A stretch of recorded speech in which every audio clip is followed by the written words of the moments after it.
जो अपनी काबिलियत पर भरोसा रखते हैं अक्सर वही मंजिल पर पहुंचते हैं। ऑनलाइन पढ़ाकू चैनल में एक बार फिर से आप सबका स्वागत है।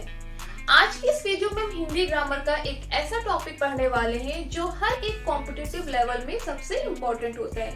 जी हाँ, मैं बात कर रही हूँ संधि की। अक्सर ऐसे क्वेश्चंस आते हैं कि निम्नलिखित संधि शब्दों को पहचानिए कि कौन सी संधि का शब्द है। तो आज की इस वीडियो में हम केवल स्वर संधि की बात करेंगे कि कैसे हम स्वर संधि शब्दों को देखकर पहचान सकते हैं कि ये स्वर संधि का कौन सा भेद है। आप सबको पता है कि स्वर संधि 5 प्रकार की होती है: दीर्घ संधि, गुण संधि, यण संधि, वृद्धि संधि और अयादि संधि। लेकिन जब इससे संबंधित मिला जुला के शब्द दिए जाते हैं तो हम अक्सर कंफ्यूज हो जाते हैं कि ये संधि कौन सी है। तो आज की इस वीडियो में मैं आपको एक ऐसी छोटी सी ट्रिक बताने वाली हूँ कि आप किसी भी संधि शब्द को देखकर इजीली पहचान सकते हैं कि ये स्वर संधि का कौन सा भेद है। तो चलिए आज की वीडियो शुरू करते हैं। स्वर संधि के भेद याद करना होगा आसान, आपको रखना है सिर्फ कुछ मात्राओं का ध्यान। तो सबसे पहले हम स्टार्ट करते हैं दीर्घ संधि से। यहाँ पे दीर्घ शब्द का अर्थ होता है बड़ा। तो दीर्घ संधि में आपको किन मात्राओं का ध्यान रखना है? आपको ध्यान रखना है बड़ा आ, बड़ी ई और बड़ा ऊ। ध्यान रखिए, जिन शब्दों के बीच में आपको बड़ा आ, बड़ी ई और बड़ा ऊ की मात्रा दिखाई दे, इसका मतलब वो दीर्घ संधि है। चलिए एग्जाम्पल ले लेते हैं। सबसे पहले हम एग्जाम्पल लेंगे आ से।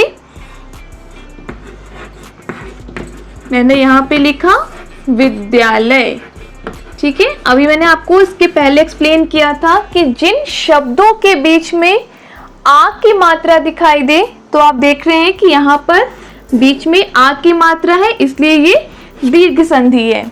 दूसरा एग्जाम्पल लेते हैं दयानंद। अब इस शब्द में भी बीच में आ की मात्रा है, इसलिए ये भी दीर्घ संधि है। बड़ी ही सी एग्जाम्पल लेते हैं हम कवीश, ठीक है। अब देखिए यहाँ पर इस शब्द में जो बीच में मात्रा आई है वो है बड़ी ई की, इसलिए ये दीर्घ संधि है। एक और एग्जाम्पल लेते हैं रविंद्र। यहाँ पे भी शब्दों के बीच में बड़ी ई की मात्रा है, इसलिए ये आपका दीर्घ संधि है। अब देखते हैं बड़ा ऊ के एग्जाम्पल।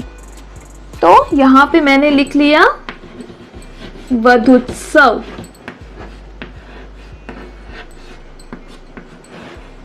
वधुत्सव में भी आप देख रहे हैं कि बीच में बड़ा ऊ की मात्रा आई हुई है, इसलिए दीर्घ संधि है।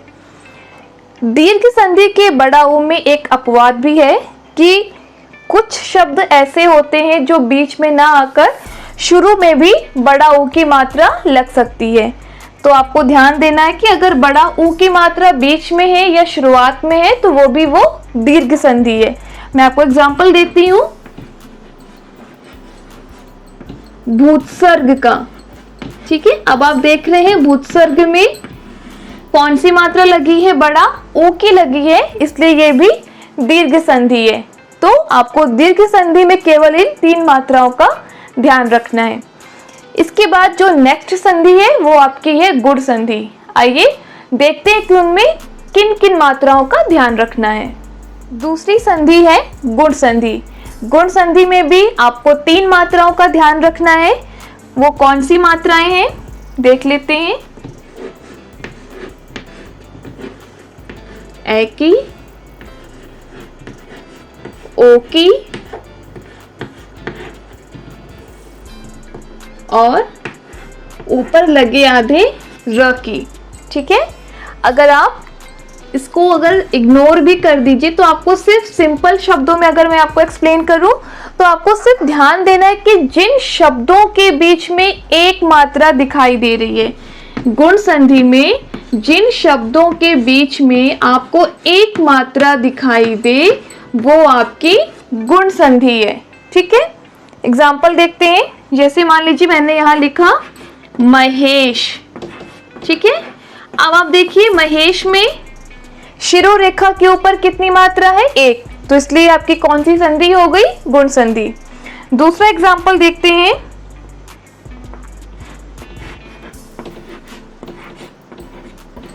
नरेंद्र। अब आप देख रहे हैं कि यहाँ भी शिरोरेखा के ऊपर एक मात्रा है, इसलिए ये आपकी गुण संधि है।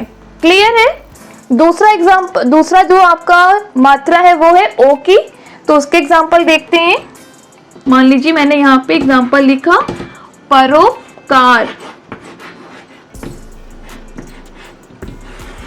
परोपकार, यहाँ भी एक मात्रा है, तो इसलिए ये गुण संधि है। दूसरा एग्जाम्पल है महोदय। शिरोरेखा के ऊपर एक मात्रा, तो इसलिए हो गई आपकी गुण संधि।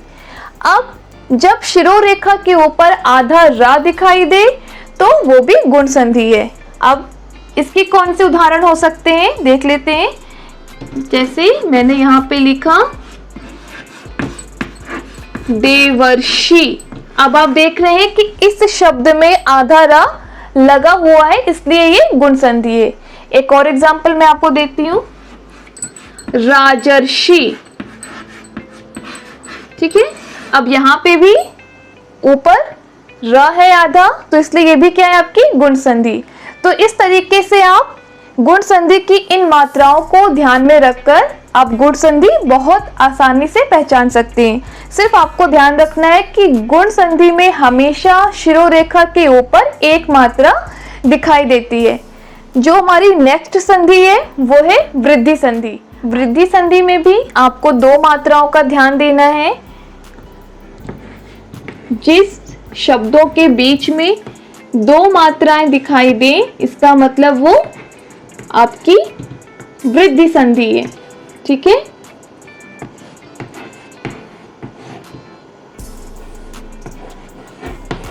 ए और औ की मात्रा।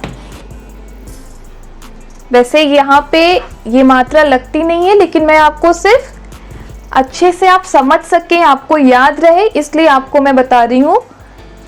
ठीक है, तो आपको उसको ध्यान ना भी रखें तो सिर्फ आपको ध्यान रखना है कि जिन शब्दों के बीच में शिरोरेखा पर दो मात्राएं होंगी वो आपकी वृद्धि संधि होगी। आइए एग्जाम्पल देखते हैं। जैसे मैंने एग्जाम्पल लिखा यहाँ पे,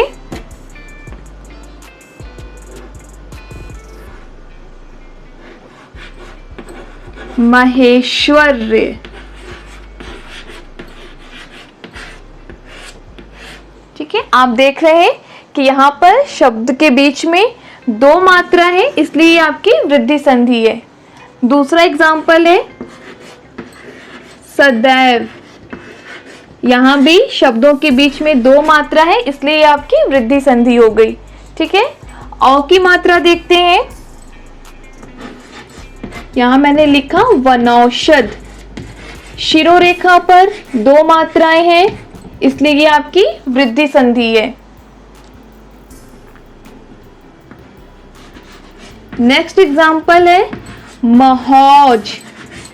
ये भी क्या है आपकी वृद्धि संधि है। क्यों? क्योंकि यहाँ पे शिरोरेखा पर दो मात्राएं हैं।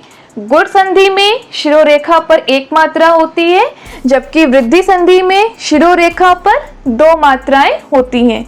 इसके बाद जो नेक्स्ट संधि है वो आपकी है यण संधि। समझना और भी आसान है। यण संधि में य, व, र के पहले कोई आधा वर्ण आए तो वो यण संधि हो जाती है। बट इसमें ध्यान रखिएगा कि यण संधि में र का री हो जाता है, यानी जब आप शब्द का उच्चारण करेंगे तो उसमें ध्वनि री की निकलेगी। ठीक है, चलिए हम वन बाय वन एग्जाम्पल देखते हैं। या का एग्जाम्पल मैंने यहाँ पे लिखा यद्यपि। ठीक है, अब आप देख रहे हैं कि या के जस्ट पहले जो दा है वो आधा है। आधा कैसे है? क्योंकि जिस वर्ण में अगर नीचे हम हलंत लगा देते हैं तो उसका मतलब वो आधा हो गया है। तो या के पहले जो दा है वो आधा है, इसलिए ये यण संधि है। एक और एग्जाम्पल मैं आपको देती हूँ। सेकंड एग्जाम्पल है नद्यर्पण। सेम, यहाँ भी य के पहले आधा दा आया हुआ है, इसलिए ये यण संधि है। नेक्स्ट व का एग्जाम्पल देखते हैं। मैंने लिखा यहाँ पे स्वच्छ। अब आप देख रहे हैं कि व के जस्ट पहले आधा सा आया हुआ है, इसलिए ये यण संधि है। दूसरा एग्जाम्पल है स्वागत।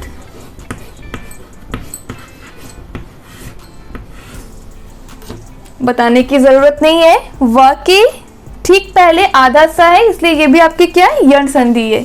ठीक है, अब हम री यानी रा का एग्जाम्पल देखते हैं। यहां मैंने लिखा मात्राज्ञा। ठीक है, तो आप देखिए यहाँ पे ध्वनि जो है वो री की निकल रही, मात्राज्ञा।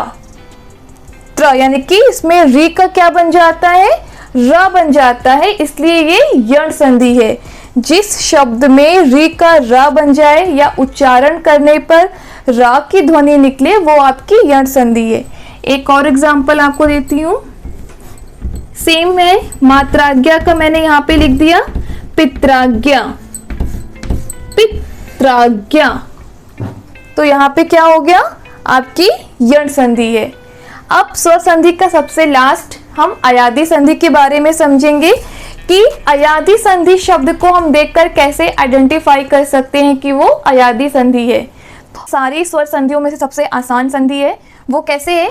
सबसे पहले तो जो है कि इसमें केवल आपको 3 अक्षर के शब्द दिखाई देंगे।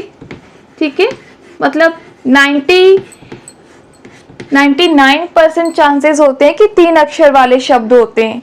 ठीक है, और दूसरी अगर बात हम करें तो अयादी संधि को हम इस तरीके से भी आइडेंटिफाई कर सकते हैं कि मोस्टली मतलब शब्दों के बीच में आपको 2 अक्षर दिखाई दे सकते हैं, य और व।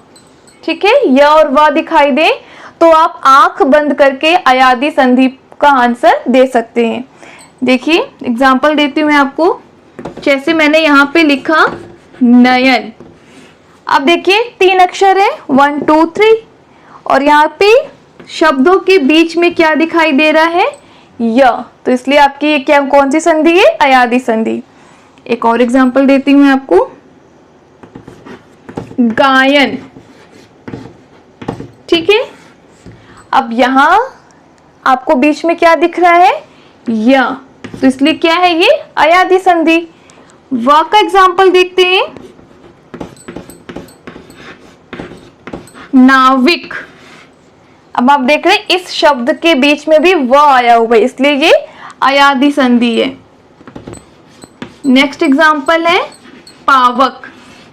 इस शब्द में भी बीच में व आया है, इसलिए ये कौन सी संधि है, अयादी संधि।